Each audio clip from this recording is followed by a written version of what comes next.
ഇന്നത്തെ എപ്പിസോഡിൽ അതിനെ കാണിക്കുന്ന സഗർ സുജാതി ആന്റിയമ്മയും കൂടി മാനസിക എന്ന മാറ്റത്തെക്കുറിച്ച് സംസാരിക്കുകയാണ്. മാനസികയുടെ ഈ മാറ്റം സത്യം തന്നെയാണെന്ന് സുജാത ചോദിക്കുമ്പോൾ സഗർ ഒരാളുടെ മനസ്സിലേക്ക് ചൂഴ്ന്നിറങ്ങാനൊന്നും എനിക്കറിയില്ല സുജാതെ, മാനസ നന്നായാൽ മാനസിക്ക് കൊള്ളാമെന്ന് പറയുകയാണ്. എന്നാൽ അത് കേട്ട ആന്റിയമ്മ എന്തായാലും ഇത്തവണ മാനസ ശരിക്കും നന്നായിട്ടുണ്ടാകും എന്ന് പറയുകയാണ്. എനിക്കതിൽ കള്ളത്തരമൊന്നും തോന്നുന്നില്ല എന്ന് പറയുകയാണ്. എന്തായാലും പിള്ളേര് തമ്മിലുള്ള അടിയെങ്കിലും അവസാനിക്കുമല്ലോ, അതോർത്ത് നമുക്ക് സന്തോഷിക്കാമെന്ന് പറയുകയാണ് ആന്റിയമ്മ. എന്നാൽ ഈ സമയത്ത് അങ്ങോട്ടേക്ക് കൃപ വന്നിട്ട് സാഗറിനെ കെട്ടിപ്പിടിച്ചൊരു ഉമ്മ കൊടുക്കുകയാണ്.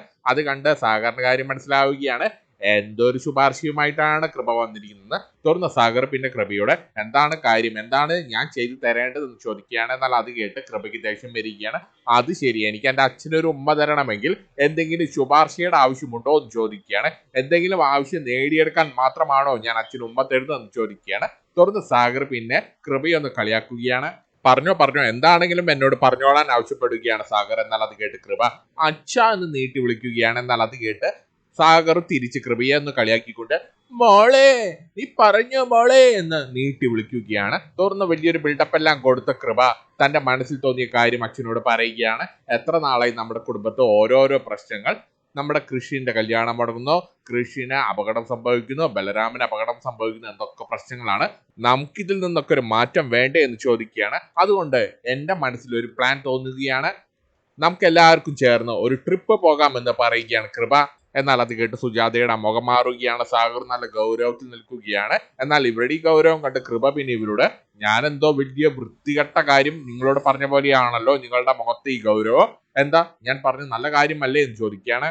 തുറന്നു സുജാത അതെ നീ പറഞ്ഞ നല്ല കാര്യമാണ്, എനിക്ക് സമ്മതമാണെന്ന് പറയുകയാണ്. എന്താണെങ്കിലും അച്ഛൻ തീരുമാനം എടുക്കട്ടെ എന്ന് പറയുകയാണ്. എന്നാൽ അത് കേട്ട് സാഗർ പിന്നെ കൃപയോട് മോളെ കൃഷിന് ഇപ്പോൾ ഒരുപാട് യാത്ര ചെയ്യാനൊന്നും പറ്റില്ലല്ലോ, റെസ്റ്റിലല്ലേ എന്ന് ചോദിക്കുകയാണ്. തുറന്ന് കൃപ അതിനച്ഛ ഞാൻ എപ്പോഴെങ്കിലും പറഞ്ഞു നമുക്ക് ഒരുപാട് ദൂരം യാത്ര ചെയ്യണമെന്ന്, നമുക്ക് അടുത്ത് എവിടെയെങ്കിലും പോയാൽ മതി എന്ന് പറയുകയാണ് കൃപ. അതിപ്പോൾ ഓട്ടോറിക്ഷയിൽ പോകാവുന്ന ദൂരമായാലും കുഴപ്പമില്ല എന്ന് പറയുകയാണ് കൃപ. ഇതും പറഞ്ഞുകൊണ്ട് കൃപ പിന്നെ ആന്റിയമ്മയോട് വരുന്നുണ്ടോ എന്ന് ചോദിക്കുകയാണ്. തുറന്ന് ആന്റിയമ്മ ഒരു കാര്യം ചെയ്യും, നിങ്ങളെല്ലാവരും പോയി സന്തോഷിച്ച് വന്നോളാൻ പറയുകയാണ്. എനിക്ക് വയ്യ, എനിക്ക് തീരെ വയ്യ എന്ന് പറയുകയാണ്. കാറിലൊന്നും പോകാനൊന്നും എൻ്റെ ഈ ആരോഗ്യസ്ഥിതിയിൽ പറ്റില്ല എന്ന് പറയുകയാണ്. വേണമെങ്കിൽ വല്ല ആംബുലൻസിലാണെങ്കിൽ ഞാൻ ഒരു കൈ നോക്കാം, അതുകൊണ്ട് നിങ്ങളൊരു കാര്യം ചെയ്തോ, നിങ്ങളെല്ലാവരും ചേർന്ന് പോയി അടിച്ചു പൊളിച്ചു വരാൻ പറയുകയാണ് ആന്റിയമ്മ. അങ്ങനെ കൃപയുടെ ആവശ്യത്തിന് എല്ലാവരും അംഗീകാരം നൽകിയിരിക്കുകയാണ്. സാഗർ കൃപ പറഞ്ഞതിനോട് സമ്മതം മൂളുകയാണ്. എല്ലാവർക്കും സന്തോഷമാവുകയാണ്.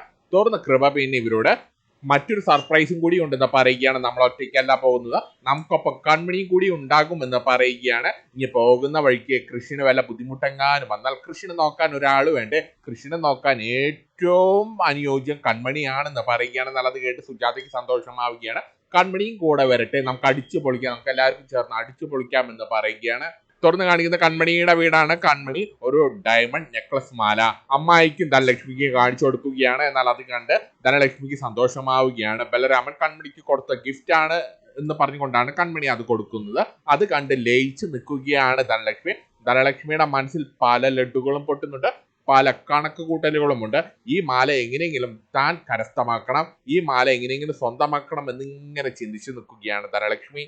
തുറന്ന് കാണിക്കുന്ന കൃപയാണ്. കൃപ കൺമണിയെ വിളിക്കുകയാണ്. തുറന്ന് കൺമണിയോട് നാളത്തെ ട്രിപ്പിന്റെ കാര്യം പറയുകയാണ്. ഞങ്ങൾ എല്ലാവരും ചേർന്ന് നാളെ ഒരു ട്രിപ്പ് പോവുകയാണ്. കൺമണിക്ക് എന്താണ് പ്ലാൻ എന്ന് ചോദിക്കുമ്പോൾ കൺമണി എനിക്ക് നാളെ അൽഗിയിലേക്ക് പോകണമെന്ന് പറയുമ്പോൾ കൃപ തൽക്കാലം കൺമണി നാളെ അൽഗിയിലേക്ക് പോകട്ടെ, ഞങ്ങൾക്കൊപ്പം ട്രിപ്പ് വരാൻ പറയുകയാണ്. എന്നാൽ അത് കേട്ട് കൺമണി അയ്യോ ഞാൻ എങ്ങനെയാണ് നിങ്ങൾക്കൊപ്പം വരിക എന്ന് ചോദിക്കുമ്പോൾ കൃപ ഞാൻ കൺമണിയോട് പറഞ്ഞത് എന്താണ്, ഞങ്ങളുടെ കുടുംബം എല്ലാവരും ചേർന്ന് ട്രിപ്പ് പോകുന്ന കാര്യമല്ലേ, ഞങ്ങളുടെ കുടുംബത്തിൽ ഇപ്പോൾ കൺമണിയും കൂടി അംഗമാണ് എന്ന് പറഞ്ഞുകൊണ്ട് ഫോൺ വെക്കുകയാണ്.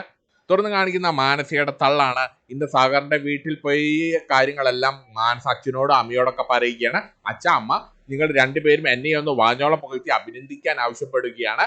ഞാൻ ഇന്ന് സാഗരങ്ങളുടെ വീട്ടിൽ പോയിട്ട് തകർത്തഭിനയിച്ചു, അവരെല്ലാവരും ഞാൻ കയ്യിലെടുത്തു എന്ന് പറയുകയാണ്. എൻ്റെ പെർഫോമൻസ് നിങ്ങളും കൂടി കാണേണ്ടതായിരുന്നു. ഞാൻ അവിടെ പോയിട്ട് ആദ്യം സാഗറിനെ കയ്യിലെടുത്തു, സുജാതിയെ കയ്യിലെടുത്തു, അതിനുശേഷം ഞാൻ ബലരാമനെയും കയ്യിലെടുത്തു, അതിനുശേഷം ഞാൻ കൃഷ്ണനെയും കയ്യിലെടുത്തു എന്ന് പറയുകയാണ്. ഞാൻ കൃഷ്ണനോട് ഒരു വാക്ക് കൊടുത്തിരിക്കുകയാണ്, കൃഷ്ണന്റെ കല്യാണം ഞാൻ അതിഗംഭീരമായി മുന്നിൽ നിന്ന് നടത്തി കൊടുക്കുമെന്ന്. എന്നാൽ അത് കേട്ട് ഹേമ അതെങ്ങനെ ശരിയാക്കും, നീ കൃഷ്ണ കല്യാണം കഴിക്കണമെന്ന് പറഞ്ഞല്ലേ നടക്കുന്നത്, എന്നിട്ട് നീ കൃഷ്ണ കല്യാണം നടത്തി കൊടുക്കുമെന്നാണോ പറഞ്ഞു വന്നതെന്ന് ചോദിക്കുകയാണ്. എന്നാൽ അത് കേട്ട് മാനസ, എന്റെ അമ്മേ, അതൊക്കെ ഈ മാനസിയുടെ ചെറിയൊരു നമ്പർ അല്ലേ, എനിക്ക് എന്തെങ്കിലും തട്ടുകേട് സംഭവിക്കാതെ ആന്റി അമ്മ എനിക്കൊപ്പം ഉണ്ടാകുമെന്ന് പറയുകയാണ് മാനസ. എന്നാൽ ഇതെല്ലാം കേട്ട് ഹാമിയും ജയമോനും മാനസിക്ക് കൈ കൊടുക്കുകയാണ്. മാനസ എന്തോ വലിയ സംഭവം ചെയ്തു വന്നിരിക്കുന്ന പോലെയാണ് ഇവരുടെ എല്ലാവരുടെയും സംസാരം. തുറന്ന് കാണിക്കുന്ന കൺമണിയാണ്. കൺമണി ഫോൺ എടുത്തിട്ട് കൃഷ്ണനെ വിളിക്കുകയാണ്.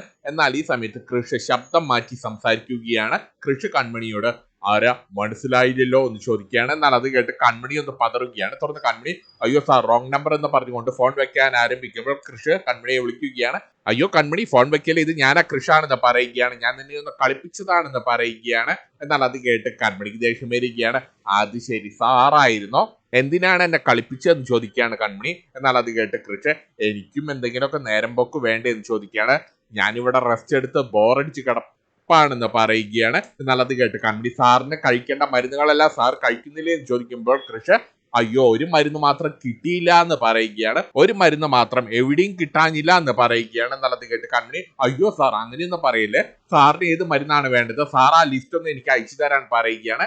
ഞാൻ പേനയും കടലാസ് എടുക്കുകയാണ്, സാറിന് ഏത് മരുന്നാണ് വേണ്ടത് സാർ അത് പറഞ്ഞോളാൻ ആവശ്യപ്പെടുകയാണ്. തുറന്ന കൃഷി പിന്നെ കൺമണിയോട് എനിക്ക് വേണ്ടത് മുത്തുഗൗ ആണെന്ന് പറയുകയാണ്. എന്നാൽ അത് കേൾക്കുമ്പോൾ കൺമണിക്ക് കാര്യം മനസ്സിലാവുകയാണ്.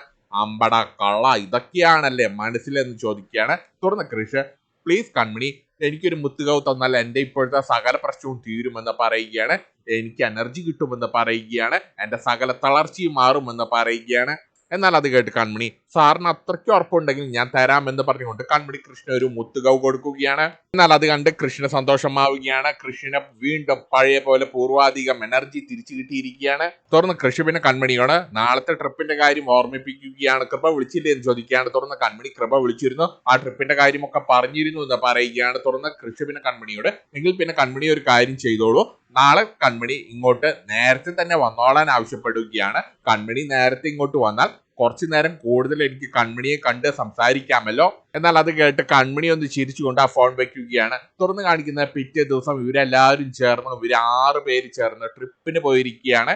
ഏതോ ഒരു വാട്ടർ തീം പാർക്കിലേക്കാണ് പോയിരിക്കുന്നത്, വണ്ടർലേ ആണെന്ന് തോന്നുന്നു.